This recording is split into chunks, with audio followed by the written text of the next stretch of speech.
E aí, pessoal, bom dia. Vamos para a última aulinha nossa do ano, uma aulinha de fissão e fusão nuclear, questão certa na prova do Enem, tá? Você saber diferenciar uma reação da outra. Vamos começar pela fissão. A palavra fissão, ela vem de divisão. Quando eu vou fazer uma fissão nuclear, eu vou dividir alguma coisa. Toda vez que eu estou falando, então, fissão nuclear, você já vai imaginar um núcleo sendo dividido. E a reação é basicamente isso. Consiste em dividir um núcleo grande e instável. Se liga nisso aqui, tá, gente? Ó, núcleos que sofrem fissão são núcleos grandes e instáveis. Eu vou pegar esse núcleo e vou quebrar ele em núcleos menores. E isso vai acabar liberando energia. Gabriel, mas como é que eu vou fazer isso? Eu vou pegar uma faca e vou lá cortar o núcleo? Não. A gente vai pegar um nêutron. Ó, isso aqui é um nêutron, tá, gente? Ó, nêutron. Olha ele aqui. Vou botar ele de azul. Ele tá voando em alta velocidade em direção ao núcleo instável. Ó, ó o vetorzinho aqui indicando. Ele vai bater nesse núcleo, colisão. No processo de colisão ocorre, pessoal, liberação de energia. Então, isso aqui que eu desenhei, energia que está sendo liberada. O que a gente vai produzir? Núcleos menores. E aqui é que é o negócio. Outros nêutrons vão sair voando em altíssima velocidade dessa situação, dessa colisão. E cada um desses três nêutrons vai colidir com outro núcleo grande, liberando energia durante a colisão, produzindo núcleos menores e produzindo outros três nêutrons. Cada um dos outros três nêutrons vai sofrer essa mesma reação, produzindo outros três nêutrons e assim sucessivamente. Ou seja, a reação de fissão nuclear, ela é caracterizada como uma reação em cadeia. Gabriel, o que você quer dizer com isso? A partir do momento que você acelerar o primeiro nêutron e ocorrer a primeira explosão, a primeira colisão, a primeira divisão, outros nêutrons vão sair acelerados, dando cada um desses três nêutrons uma reação dessa, que vai produzir outros três nêutrons, que vão gerar outra reação dessa. Então, ou seja, basta se acelerar o primeiro nêutron, que os outros eles dão continuidade à reação. Gabriel, como é que eu vou saber que a reação é de fissão nuclear? Nêutron no início, nêutron no final. Nós sempre vamos dividir o núcleo em dois? Sim. Nós sempre vamos produzir três nêutrons? Não, eu posso produzir dois, mas você não tem que saber isso decorado. Quem vai te mostrar isso é a equação, tá? Então, o que eu quero que você entenda? Fissão é pegar o núcleo grande e dividir em núcleos menores. Esse processo libera energia e nêutrons que vão dar continuidade à reação. Uma vez que a gente entendeu isso aqui, eu vou reescrever isso na forma de equação. Então vamos lá, ó. O nêutron indo em direção ao átomo grande, colisão, produziu dois núcleos menores e acelerou três nêutrons. Então, como é que eu sei que isso aqui é uma fissão? Nêutron antes, nêutron depois. Certo? Aqui eu quero chamar a atenção, ó. O nêutron está colidindo com o urânio, está produzindo bário, criptônio e liberando outros três nêutrons. Se a gente fizer uma análise aqui, pessoal, presta atenção, ó. O nêutron tem 1 de massa, vou botar aqui em vermelho, mais 235 de massa do urânio. Essa massa está dando 236. Isso vai ser igual a 141, que é a massa do bário, mais 52, que é a massa do criptônio, mais 3, que é a massa de 3 nêutrons. 141 mais 52 mais 3 dá 236. Lei de conservação das massas. A massa antes é igual à massa depois. Outra coisa, ó, número atômico 0,92. Então, do lado de cá tem 92 prótons.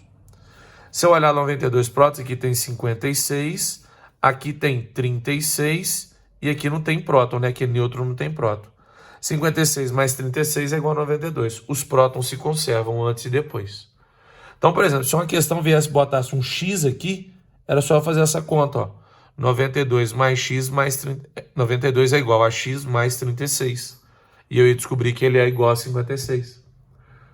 Tá? É a lei de conservação. Gabriel, ok, já sei ler a reação, já entendi que tem que ter nêutron antes e depois. Onde a fissão é usada? A fissão é usada, pessoal, na bomba atômica e nas usinas termonucleares. Na bomba atômica, né? Você tem lá o combustível, aqui eu estou usando o urânio, pode ser plutônio, pode ser polônio. Ele cai, sofre a fissão, por quê? Uma dinamite explode, TNT explode, acelerando o nêutron contra os núcleos de urânio, que vai dar origem à fissão. Isso vai acontecer muito rápido, e aí a gente vai ter a explosão, né, que é o cogumelo, que está parecendo uma ave, mas é o cogumelo da explosão nuclear. E esse cogumelo, pessoal, ele gera uma onda de choque, porque a temperatura sobe, o ar esquenta, o ar vai expandir. Essa onda de choque vai matar as pessoas, destruir as coisas inicialmente. Quem não morrer com a onda de choque, aí vem aqui, ó. A fissão nuclear produz elementos instáveis que continuam emitindo radiação. Então, quem não morreu na onda de choque vai ficar agora à mercê dos elementos radioativos que estão sendo pulverizados pela explosão. Então, você vai começar a receber radiação. Então, por isso que quem não morre na explosão, morre depois com os danos da radiação. Por causa dos produtos, o bário, o criptônio, eles continuam emitindo radiação. Não são elementos estáveis, são elementos instáveis. São elementos radioativos. Então, eles vão produzir radiação e aí, quem não morreu na onda de choque pode desenvolver um câncer e coisas do tipo. Isso, pessoal, é o problema da bomba nuclear e também é o problema da usina termoelétrica. Porque esses elementos instáveis que são produzidos na usina termoelétrica, isso é classificado como lixo nuclear. Então eu desenhei aqui um esqueminha, ó, tá meio mal feito por enquanto, mas vocês vão entender. Eu vou rabiscar ele. Você tem lá o reator. Reator. É igual uma panela de pressão, ele é de aço, tá? E lá dentro a gente coloca, ó, o material radioativo. Vamos botar aqui o material radioativo, ó. As barras de urânio, ó. Barra de urânio, barra de urânio, barra de urânio e barra de urânio. Essas barras têm 5 metros de altura, tá, gente? E isso fica mergulhado na água. Então aqui embaixo tem água, ó. H2O líquido.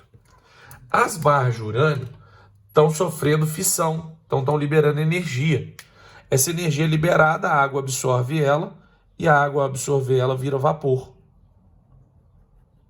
Ó, vapor. Porque aqui dentro eu tenho H2O líquido absorvendo calor, o que vai dar origem a H2O vapor. Então eu tenho vapor ali dentro. Quem não sabe, pessoal, esse vapor é direcionado, ó, em alta velocidade, porque ele é vapor, né? Então ele vai direcionar mesmo para uma turbina. A turbina vai girar e aí ela gira ímãs, igualzinho na hidrelétrica, que vai acabar produzindo energia. Bom, o vapor veio, passou pela turbina e vem para cá, ó. Aqui dentro, pessoal, nós temos um processo chamado condensação.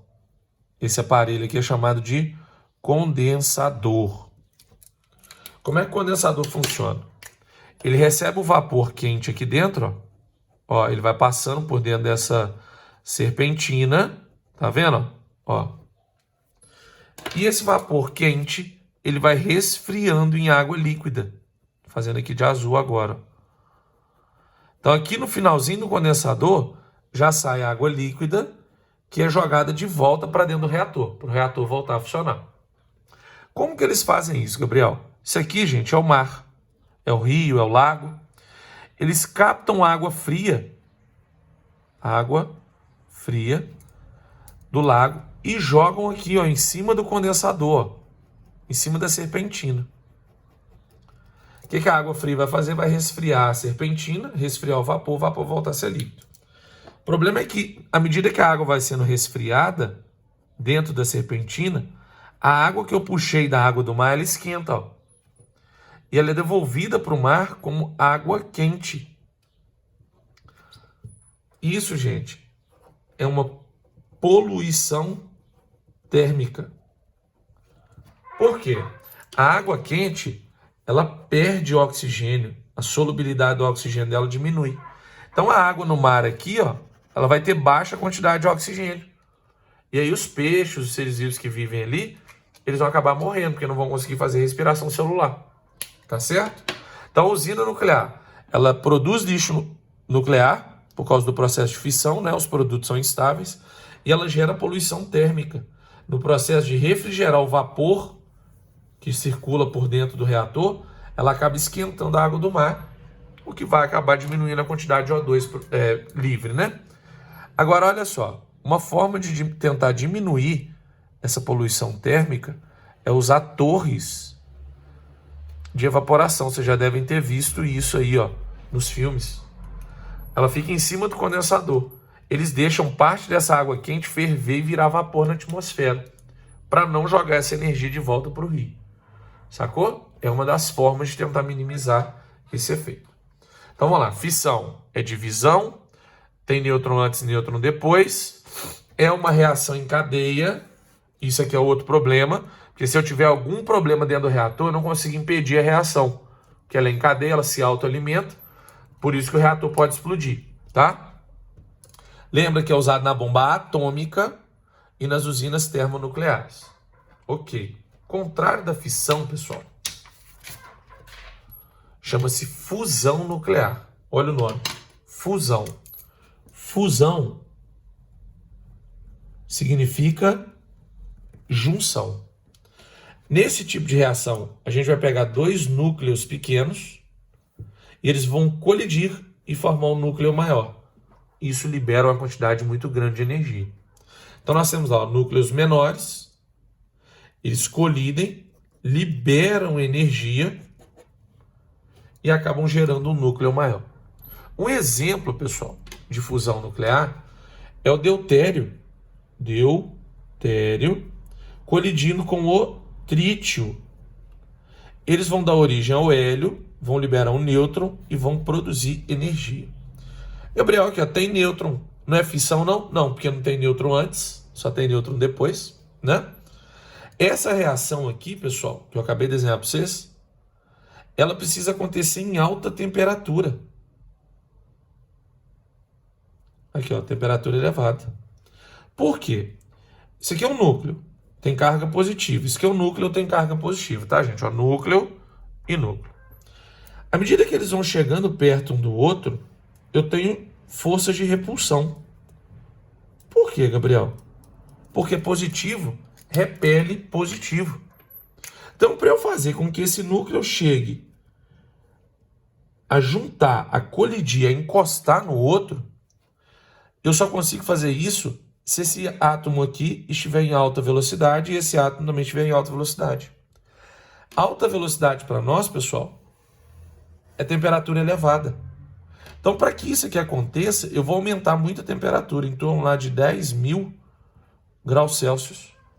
Os átomos vão estar tão rápidos que eles vão bater um com o outro. E no momento que eles baterem, que é a colisão, isso vai liberar muita energia. Gabriel, vamos lá. Onde que eu faço isso? Na Terra a gente faz isso num negócio chamado bomba de hidrogênio. Não é bomba atômica. Bomba atômica é diferente de bomba de hidrogênio. Bomba atômica funciona por fissão. Bomba de hidrogênio funciona por fusão.